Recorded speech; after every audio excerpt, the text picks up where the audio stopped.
el poder de la cultura estaba realmente muy sometido a los mecanismos económicos y políticos de la sociedad.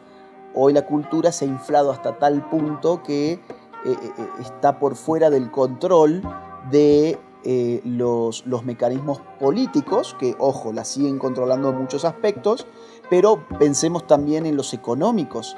Vos fijate, por ejemplo, hoy, que el mismo capitalismo es el que te vende las camisetas del Che Guevara o que te vende la revolución comunista, te hace ver, bueno, la lógica mercantil en su estado más puro, que es que todo lo que pueda ser convertido en mercancía lo tomamos y lo vendemos. No importa que incluso lo que estamos haciendo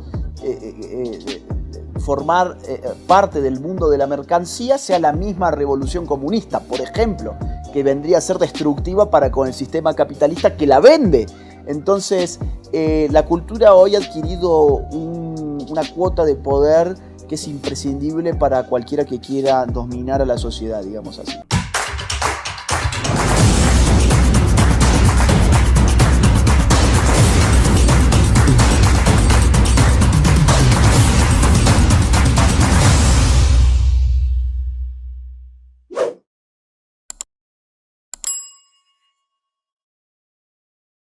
Saludos, Agustín, bienvenido una vez más a Colombia. Desde el 2018, que fue la última vez que nos pudimos ver en persona, gloria a Dios, puedo trabajar con usted día a día y espero pues esta amistad y el trabajo que estamos teniendo pueda seguir creciendo día a día, ¿no?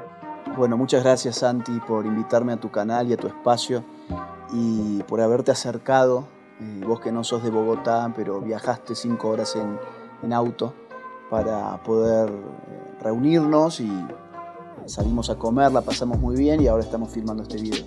Agustín, quiero agradecerle por este espacio, por permitirme estar aquí con usted y felicitarlo especialmente por su última publicación, el libro La Batalla Cultural, que digo yo vendría a ser como el marco teórico, podría ser considerado como el marco teórico para la construcción de la nueva derecha en toda la región, no en toda Hispanoamérica.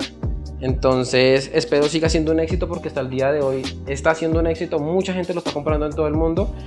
Y no solamente eso, sino que creo que ha logrado su objetivo, y es precisamente conseguir elevar el nivel académico que se necesitaba en la nueva derecha para empezar a gestar, digamos, cuestiones serias, ¿no?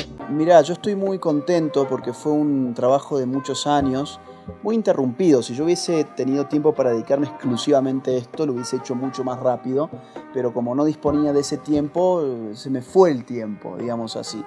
Y fueron muchos años y estoy muy contento porque, a pesar de que es un libro largo y la gente hoy en general no quiere leer libros largos, por eso los libros que triunfan sobre todo son los bien chiquititos o son libros muy light, como los de autoayuda, por ejemplo.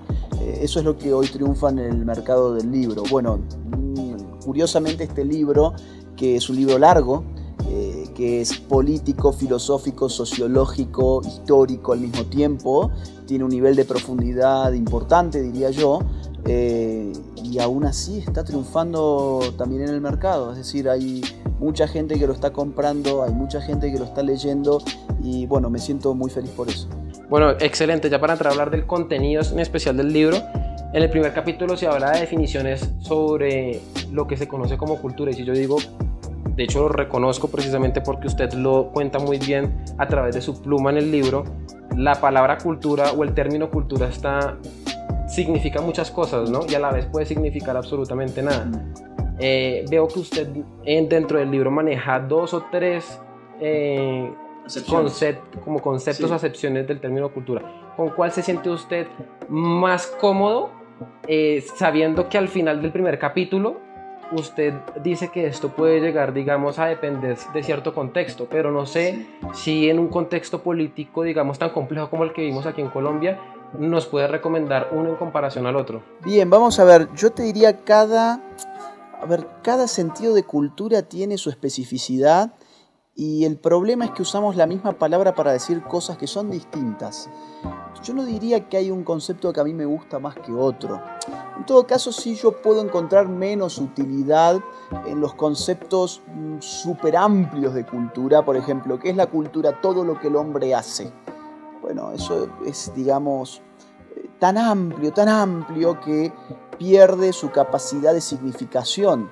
Entonces, para lo único que me sirve ese concepto de cultura es para distinguir respecto de la naturaleza. Y ahí es donde, por ejemplo, una tubería de cloacas también sería un artefacto cultural. ¿Por qué? Porque lo hizo el hombre. ¿Te das cuenta? O, por ejemplo, no sé, un pedazo de tela, ni siquiera hablamos de vestimenta, un pedazo de tela también sería un artefacto cultural porque el hombre lo hizo. Entonces, ese concepto de cultura tan, pero tan amplio, es el que yo menos utilidad le encuentro. Ahora, yo en esa parte del libro, en el primer subcapítulo, voy a distinguir tres acepciones distintas. Muy resumidamente, la ilustrada, la antropológica y la estética. La ilustrada es aquella que elabora una especie de jerarquía cultural donde hay cosas que son cultas y cosas que son incultas, ¿no? Donde nos refiere a cultura como cultivo del espíritu, del gusto, de las aptitudes, de los modales, de los gestos, del conocimiento, ¿sí? Cuando decimos Juancito es muy culto y Pedrito es muy inculto, estamos hablando conforme esa acepción. Elitista, claro, pero digo, es una acepción que para mí tiene un valor muy importante, claro, tiene un valor muy importante porque luego tenemos una acepción muy relativista que es la antropológica, que se gesta en el siglo XIX y que va a entender que cultura es todo aquello que no depende del patrimonio genético, digamos así, todo aquello que no es dado. Y ahí es cuando, llevando esa acepción hasta el extremo, perdemos utilidad semántica. Y luego tenemos la acepción estética, que refiere a aquellos artefactos que apuntan directamente a la expresividad humana. Por ejemplo, un cuadro, una pintura, una escultura, una pieza musical, ¿sí? Entonces, cuando decimos, por ejemplo, quisiera ir a un paseo cultural y me llevan a un museo, estamos pensando en cultura en términos estéticos.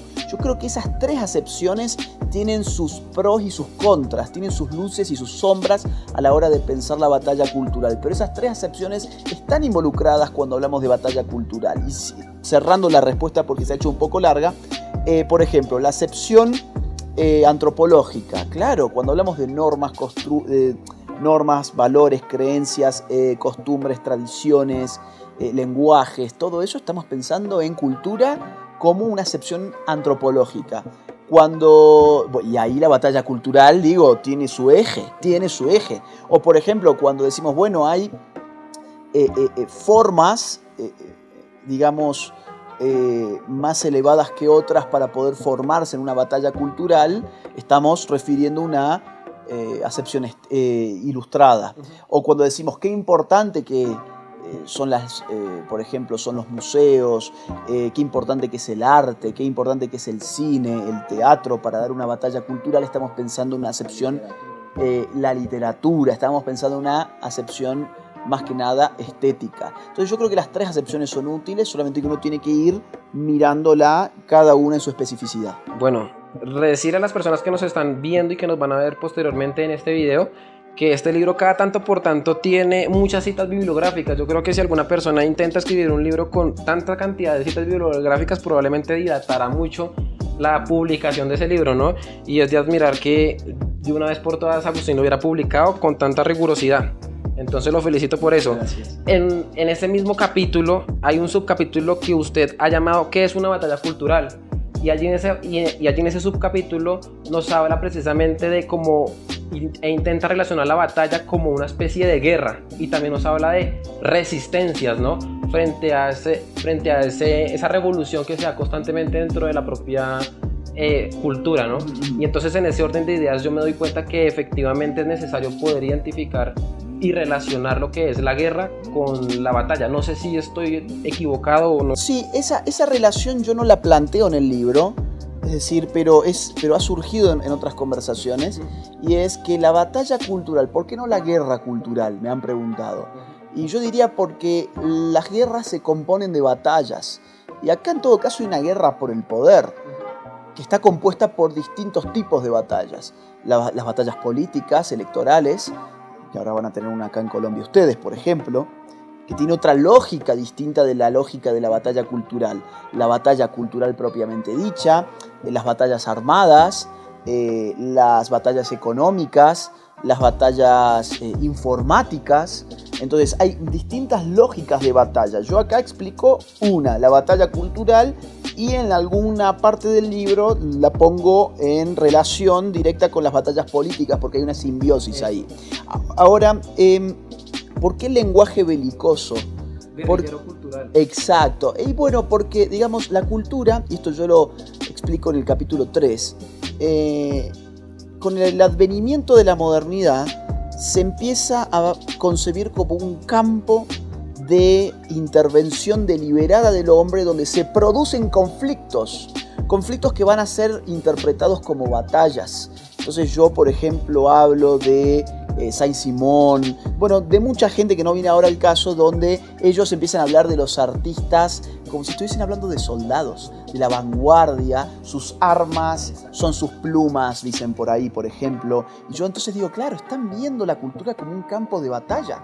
Es que es un campo de batalla, solamente que no es batalla armada, pero acá hay un conflicto.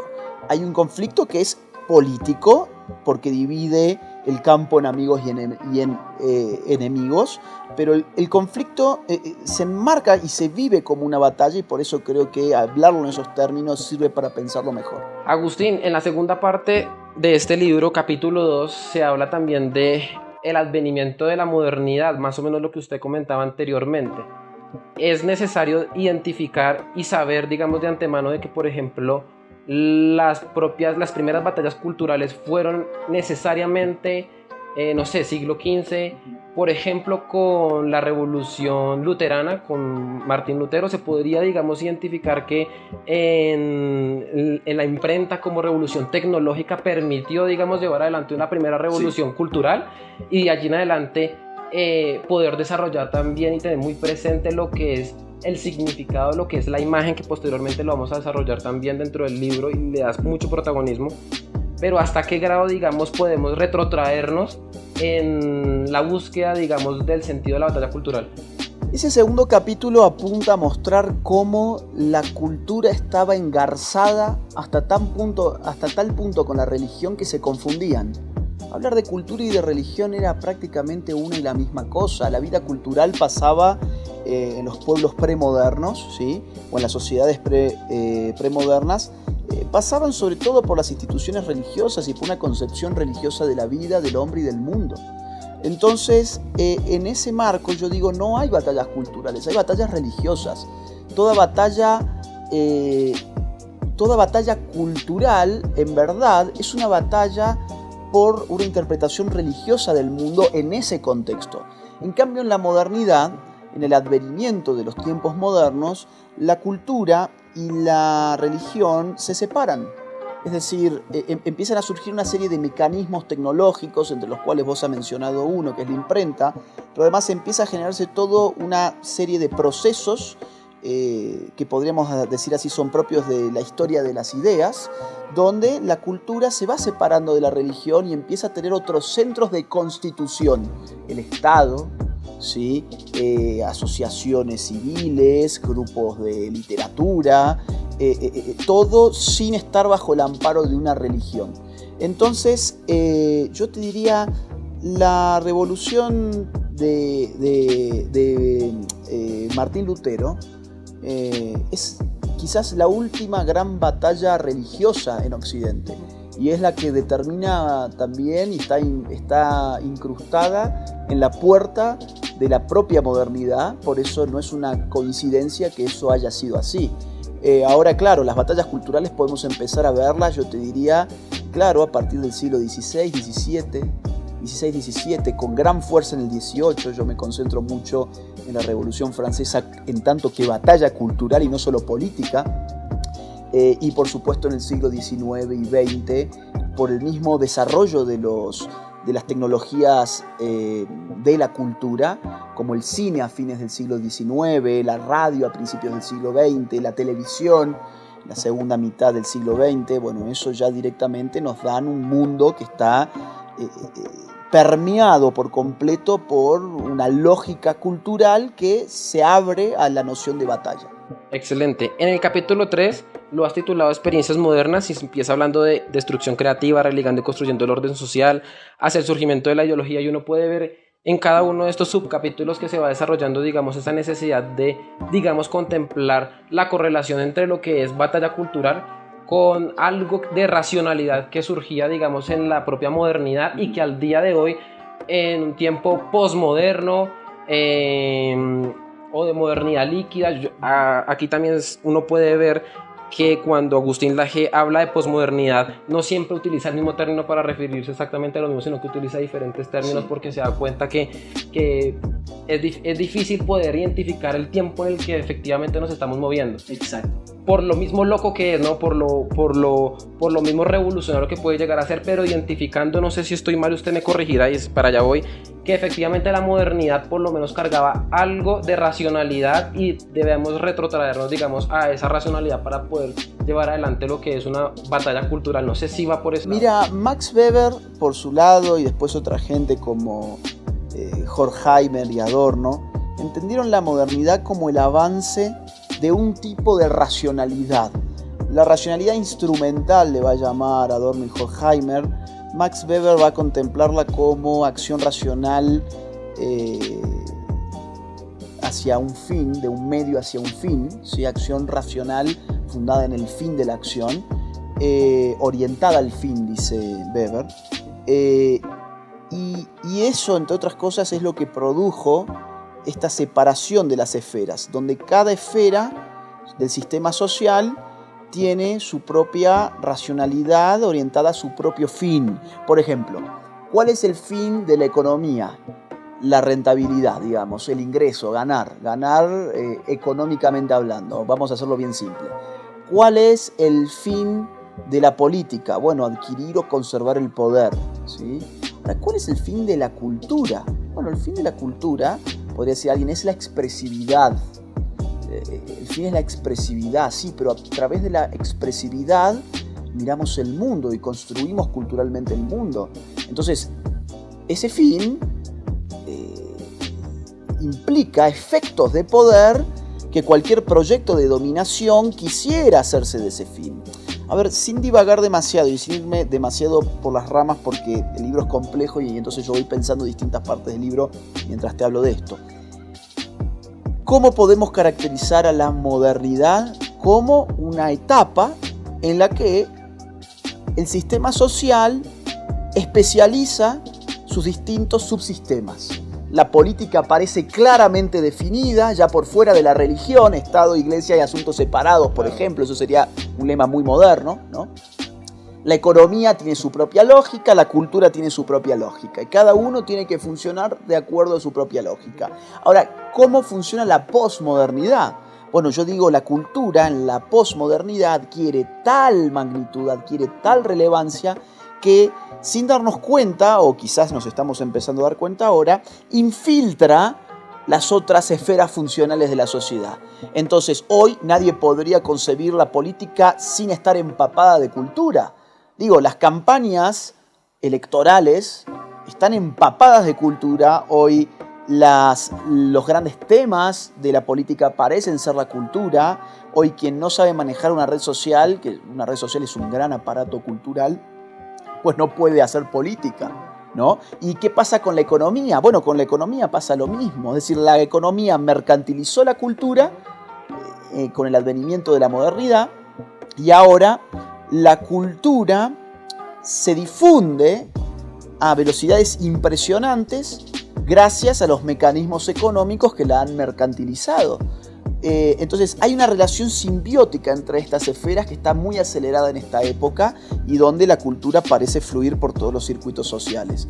Entonces yo encontré que esa era una forma interesante de caracterizar estos tiempos. Bien, excelente.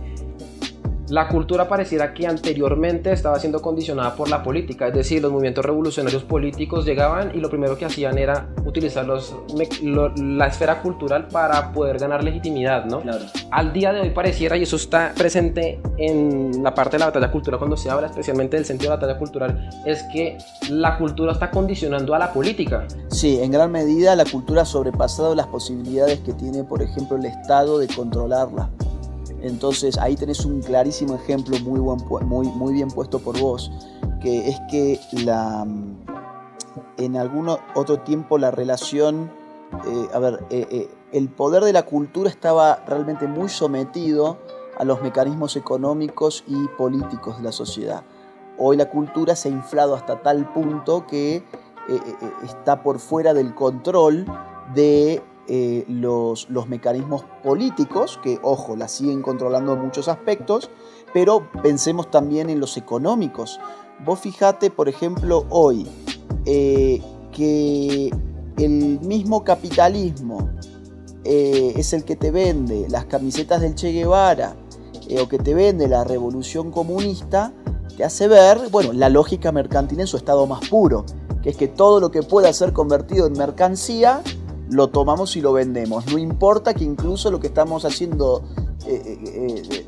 formar parte del mundo de la mercancía sea la misma revolución comunista, por ejemplo, que vendría a ser destructiva para con el sistema capitalista que la vende. Entonces, la cultura hoy ha adquirido una cuota de poder que es imprescindible para cualquiera que quiera dominar a la sociedad, digamos así.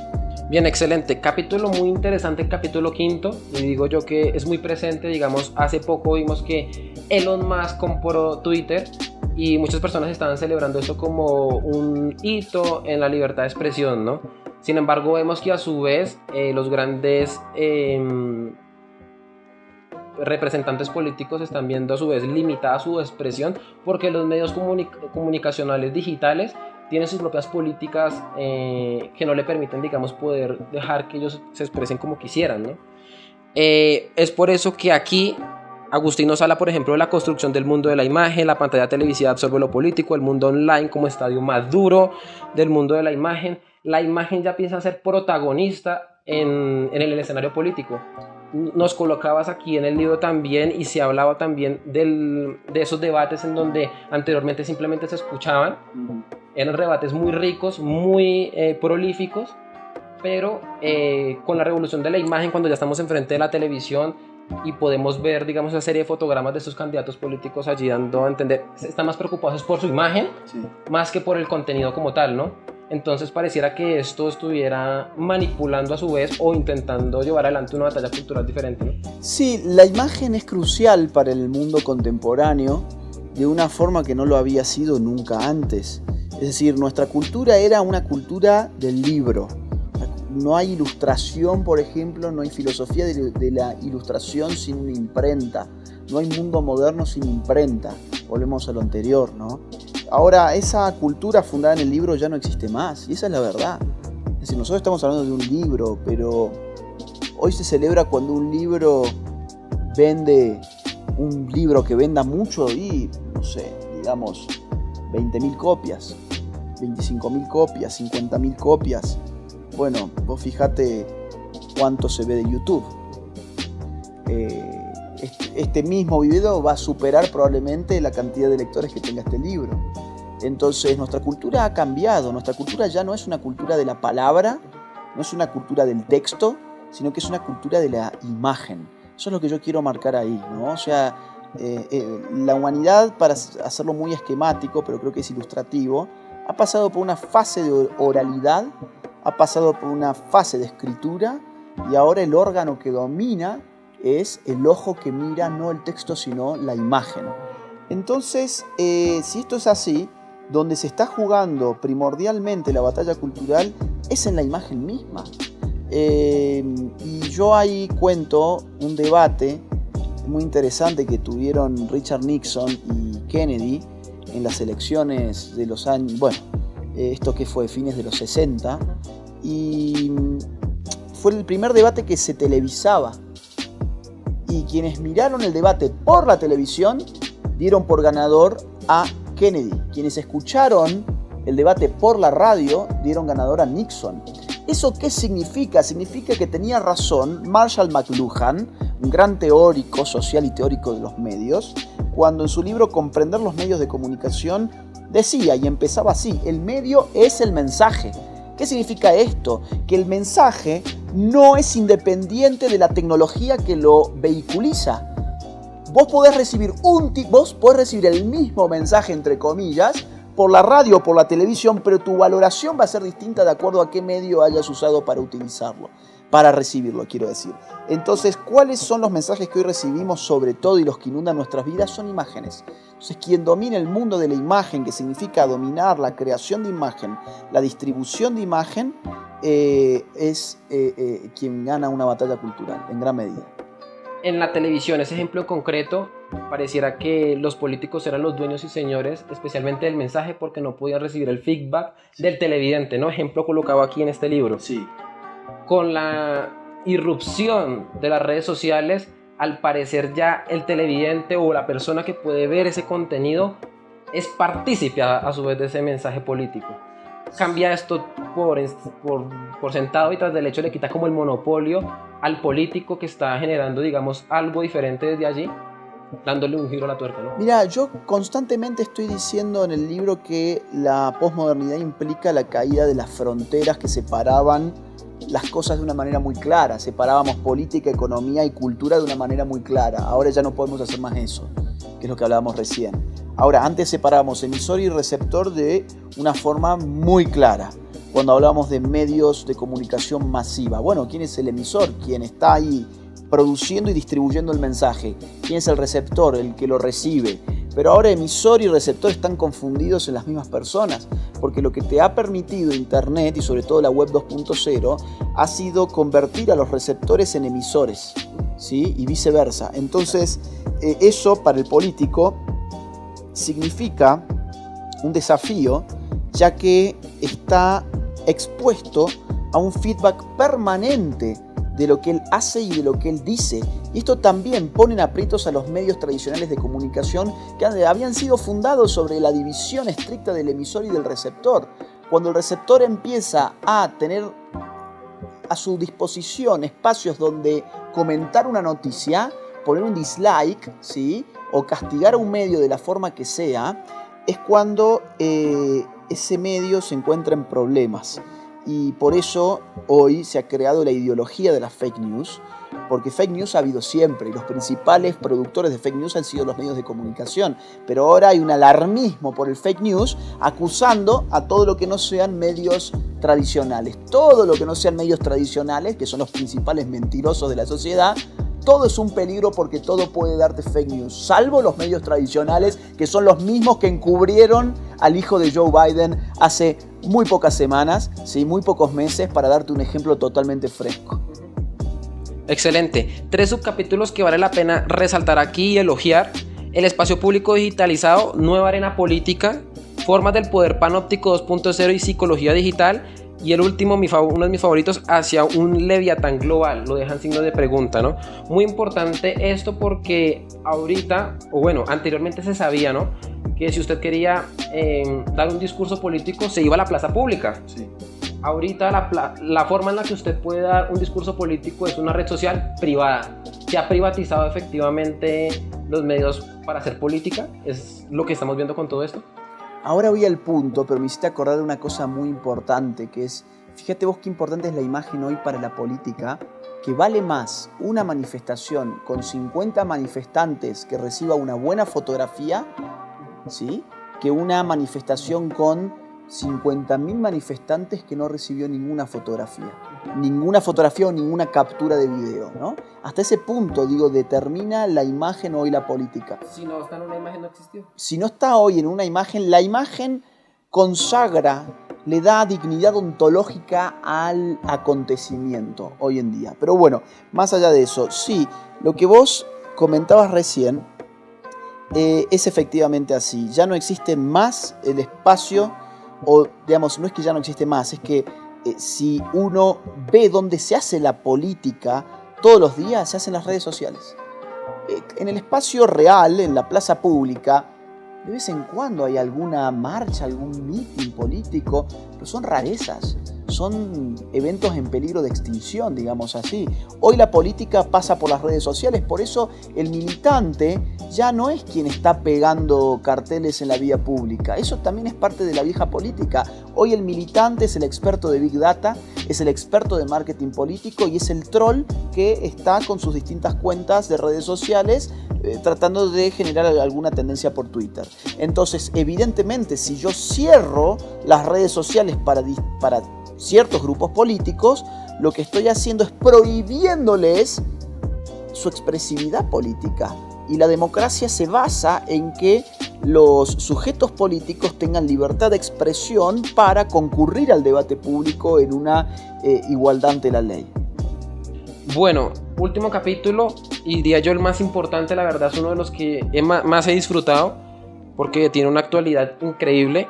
Se titula Izquierdas y Derechas en la batalla cultural. Nos empiezas hablando sobre el sentido y la vigencia de la idea de derecha-izquierda, porque nos topamos hoy en día que muchos filósofos o personas que se dedican a estos temas descartan la idea de derecha-izquierda, dicen que ya no funciona, que ya es anacrónico, que ya no sirve absolutamente para nada, pero aquí nos intentas hacer una apología precisamente de esos términos porque le sirve a la persona del común para poder ubicarse o para poder resumir, digamos, lo que en términos intelectuales el intelectual no puede encasillar sencillamente entre derecha e izquierda, ¿no?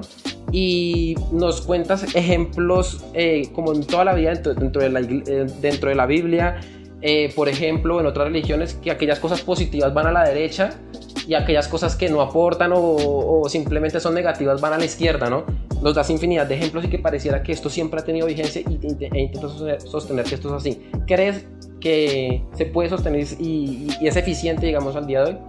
Sí, mira, lo que yo te diría es que más que filósofos que nieguen la diada derecha-izquierda, lo que hay es gente que proviene generalmente de los espacios de centro-derecha y de derecha, que se sienten muy incómodas con ese rótulo, con esa categoría, y que por eso proceden a negarlo, a negar que su vigencia. Pero estos términos están vigentes.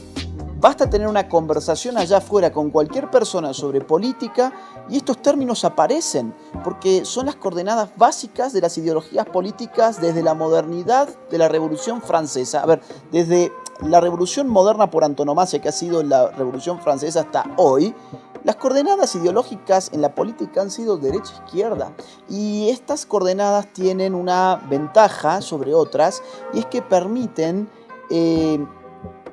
simplificar lo que es complejo, ¿no? Porque, claro, mucha gente dirá, necesitamos categorías plurales porque el mundo es muy complejo y con solamente dos polos opuestos no podemos representar la complejidad del mundo, pero es precisamente el contrario, es que porque el mundo es complejo y la gente no tiene tiempo para ponerse a estudiar las historias de las ideas políticas, es que la propia persona de a pie que no está en estos temas te va a hablar de izquierda y de derecha porque le permite acomodar en un mapa muy simple las distintas propuestas ideológicas en danza.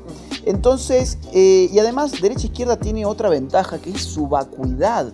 Es que no son términos particulares, sino que son términos amplios, amplísimos, son vacíos incluso. Y esto le permite reacomodar sus contenidos de acuerdo a las coyunturas históricas. Es decir, por ejemplo, mucha gente dirá, no, pero vos fíjate, la derecha y la izquierda ya no tienen que ver con este mundo porque la Guerra Fría ya concluyó, ¿no? Y yo diría, bueno, pero en la Guerra Fría se podría haber dicho, no, derecha e izquierda no tiene que ver con este mundo porque esto viene desde la Revolución Francesa y la Revolución Francesa ya pasó hace rato. Entonces no es un problema temporal, es un problema de cómo se acomodan las ideas políticas en danza en un tiempo concreto, en una coyuntura concreta. Y eso te permite hacer izquierda y derecha, si no, no hubiese sobrevivido hasta el día de hoy ese lenguaje político. Entonces yo digo, es inevitable este lenguaje político. Ahora, uno frente a este lenguaje político puede hacer dos cosas, negarlo o asumirlo y apropiarlo y luchar por él. Entonces, ¿cuál es mi... ¿qué es lo que yo propongo en definitiva sobre esto? Yo digo, oigan, ¿no será una desventaja estar constantemente diciendo, no, yo no soy de derechas, no, derecha e izquierda ya no existe, no, derecha e izquierda son muy simples para explicar la realidad política? ¿no estaremos nosotros en desventaja mientras nuestros enemigos dicen, sí, yo soy de izquierdas? Yo soy de izquierdas, te lo dice un socialista, un socialdemócrata, un maoísta, un leninista, un marxista clásico, un postmarxista, un neomarxista, te lo dice un anarcosocialista, te lo dice una feminista, ¿sí? Te lo dice un militante de la ideología de género, del LGBT. Todos ellos no tienen ningún problema en decir que son de izquierdas. ¿Y por qué los de derechas están tan conflictuados con el asunto en vez de una vez por todas decir, sí, soy de derecha, ¿y qué? Y yo le voy a dar vida, le voy a dar contenido a esta palabra. Porque de lo que se trata hoy es de darle contenido a esa palabra, no huirle. Excelente. Has subtitulado este libro Reflexiones críticas para una nueva derecha. Más o menos llego a entender que hay una intención por parte del autor por darle, digamos, el sostén a esas derechas que están intentando pararse sobre sus propios pies. Por eso has identificado algunas cosas algunos obstáculos que impiden hacerlo. Lo has llamado patologías de esa derecha, ¿no? Recuerdo dos, el economicismo y el religiosismo. ¿Nos puedes hablar brevemente sobre esto que me parece demasiado importante? Sí, con gusto. A ver, hay patologías políticas que yo encuentro en ellas, que la derecha nunca haya terminado de entender la batalla cultural, mientras la izquierda sí que la entendió. Y no desde hace poco. La izquierda entendió la batalla cultural por lo menos desde Gramsci, ¿bien? O sea, estamos hablando de la primera mitad del siglo XX. O sea, nos llevan mucho tiempo de ventaja. Ahora, la derecha sufrió dos patologías políticas distintas que impidieron esa comprensión. Y al día de hoy le impiden también. Una es el economicismo, mucho más típico en, por ejemplo, los sectores libertarios de la nueva derecha, donde se confunde lo económico con lo político. Se reduce lo político a una función económica. Se piensa que mientras la economía marche bien, lo político está resuelto, ¿sí? Y eso es un error gravísimo que viene a demostrar, yo ya eso lo tenía escrito, pero ahora puedo dar el ejemplo concreto, que es Chile. Es decir, Chile, su economía impecable, funcionaba bien. La envidia de muchos países de nuestra región, se hablaba del milagro chileno, y sin embargo ese modelo cayó. Están armando un desastre de constitución en estos mismos momentos. ¿Por qué? Bueno, si la economía funcionaba bien, ahí es cuando el liberalismo y los libertarios se agarran la cabeza y dicen, ¿qué fue lo que pasó acá? Y lo que pasó es que vos diste una batalla que no era cultural, sino que era la de la ideología del centro comercial. ¿Sí? Era, bueno, no, mientras la persona cambie su iPhone todos los años, vas a ver que de la derecha funciona. Y eso no es así. Vos le estás vendiendo un iPhone, del otro lado le están vendiendo mitos, le están vendiendo ritos, porque cada manifestación de izquierdas es un rito en sí mismo. Le están vendiendo historias, valores, símbolos, les están vendiendo cultura, ¿no? Y después vos tenés el religiosismo, que al contrario no está impregnado entre los libertarios, sino más bien entre los conservadores y algunos patriotas, que es confundir la batalla cultural con una batalla religiosa. Y hacer todo esto como si fuese una misión de una iglesia en concreto, ¿no? Y ahí se confunde lo político con lo religioso. Y eso es un gran problema, porque no te permite articular alianzas. Y la política es el arte de articular distintas posiciones y sectores sociales y grupos para hacer una fuerza mayor. Entonces, si al final del día estamos dando una cruzada religiosa, pues ¿cómo entonces yo puedo hacer algo entre católicos y evangélicos? ¿O cómo puedo hacer algo entre un católico y un agnóstico? ¿O entre un evangélico y un ateo? Y todos esos problemas que hoy tenemos, y que son totalmente actuales y lamentables, son por esa patología política, el religiosismo. Bueno, excelente. Ya para finalizar, me gustaría que nos pudieras comentar y hablar algo de probablemente mi párrafo favorito del libro, que está en la página 477, que es muy importante porque nos ayuda, digamos, a saber cuál podría ser la condición que es necesaria para poder crear una nueva derecha en toda la región, ¿no? Y aquí está explícito. Lo primero es que está explícito, y yo digo que aquí esto nos puede servir para saber ¿cuál puede ser un gran problema que nos afecte, digamos, en algunas elecciones y más en las coyunturas a las que nos tenemos que ver sometidos en el día a día, ¿no? Dice lo siguiente: empero, derecha a secas no hace gala de la novedad de esta articulación y de su estrategia de batalla cultural. Además, puede confundirse con el lamentable centro-derecha demoliberal y tecnocrático, hoy totalmente volcado al centro, desesperado por ser admitido en la familia de las izquierdas progresistas, sin perjuicio de lo cual la prensa y el hombre común lo siguen considerando parte de las derechas. Esta derecha, que en verdad es centro, no forma parte de la articulación que aquí propongo. Es más, una de las condiciones de posibilidad de mi propuesta estriba en despegarse de esos tecnócratas globalistas que no son más que eslabones de la casta política, a los que los eslabones de la cadena aquí propuesta se oponen radicalmente. No sé qué reflexiones nos puedes hacer con respecto a todo esto, y más, digamos, teniendo en cuenta de que en la región se están gestando diferentes tipos de nuevas derechas, ¿no? Y que hay también reacción por parte de esas derechas demoliberales tecnocráticas para intentar acabarlas, ¿no? Está la ausencia de grupos organizados de derechas que se asuman como de derechas, que al centro se lo ha empezado a llamar derecha. Centro derecha se lo llama. El centro se lo llama centro derecha. ¿Por qué? Porque la palabra derecha es estigmatizante, y esa es la forma que tiene la centro izquierda y la izquierda de combatir al centro, llamándole centro derecha. Por ejemplo, Iván Duque no es de derecha. Iván Duque es un centrismo bien pensante. Macri no es de derecha. Macri, Larreta, Vidal en Argentina no son de derechas, ni siquiera son de centro derechas. Es un centrismo lamentable. Piñera, el piñerismo, perdón, es el que pasó toda la agenda progresista en los últimos años en Chile. No es de derechas. Es un... Mira, él quizás como máximo te diría es un centro casi derecha, pero no más que eso. Entonces, ¿cuál es la realidad? Que cuando no se forma una derecha de verdad, se le llama derecha a lo que es centro. Y uno puede tentarse a pensar que ahí está la derecha, pero todo lo que va a encontrar es centro, y por eso después vienen todos los lamentos. Ay, pero Macri pasó el aborto y pasó la discusión del aborto y él nos metió en esto. Ay, pero Macri metió la ideología de género. Ay, pero Piñera nos metió el matrimonio homosexual. Ay, pero Iván Duque es globalista. Pero claro, si no eran de derechas. Ellos eran de centro, pero solamente nos creímos que eran de centro derecha. Entonces, una condición de posibilidad para la formación de una nueva derecha estriba en asumirse de derecha, primero que nada, para ya sacarle a esa gente ese mote. Y en segundo lugar, yo te diría, lo que hace falta es un despegue radical. O sea, despegarse radicalmente de esa gente.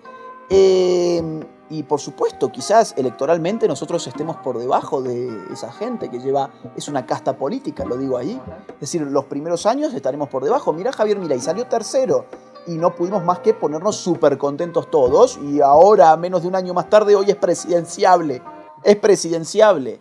Entonces, ¿eso qué significa? Significa que hay futuro para la nueva derecha cuando la nueva derecha hace las cosas bien, no cuando hace malos cálculos y termina volviendo a hacerse rehén del centrismo demoliberal confundido con una centro derecha que no es. Bueno, para las personas que están viendo este video y que lo verán después, recomendarles que no solamente lean este libro, sino que lo estudien. Yo lo sigo estudiando. No basta simplemente con leerlo. Para aquellas personas que quieren comprenderlo, digo yo que se debe sacar el tiempo y tomarse el tiempo para comprender todo lo que viene allí contenido. Y creo que después de hacerlo se podrá, digamos, haber adquirido muchísima cultura general, por llamarlo de alguna forma, y que estoy seguro que a todos ustedes les va a interesar y les va a funcionar. Agustín, muchas gracias por esta oportunidad. Gracias. Y espero se vendan muchísimos más libros de esto y saques más libros relacionados con todo este tema, porque nos ayuda muchísimo. Le vamos a pedir entonces a la gente que difundan este video y que difundan el libro. Y voy a recomendar que lo lean subrayándolo, no lo tomen como una reliquia, tómenlo como un material de estudio. Eso, trabájenlo, porque si no se van a ir perdiendo en la misma lectura. Tómenlo con responsabilidad, con seriedad, estudienlo, trabájenlo, porque es la forma de leer un libro de este género, ¿no? Así que gracias por el espacio y espero que a la gente le agrade el libro y que lo pueda difundir entre sus círculos, ¿no? Entre su familia, sus amigos, sus parientes, sus redes sociales. Lo nuestro es boca a boca. Lo nuestro es boca a boca. Dependemos de ustedes para que este tipo de libros tenga éxito. Muchas gracias. Mi trabajo no se financia ni con el dinero de los políticos ni con el dinero de los impuestos de los ciudadanos a través de subsidios estatales. Al contrario, este video, este canal y todo el trabajo de batalla cultural que estoy dando desde hace años se financia íntegramente gracias a los aportes económicos libres y voluntarios de las personas que valoran lo que hago. De modo que si querés colaborar económicamente conmigo, te invito a que te suscribas en mi Patreon. El link queda en la caja de descripción de este video. O bien que te unas a mi canal de YouTube en el botón que encontrarás que dice unirse. Si no podés colaborar económicamente, no te preocupes, hay muchas otras formas de colaborar.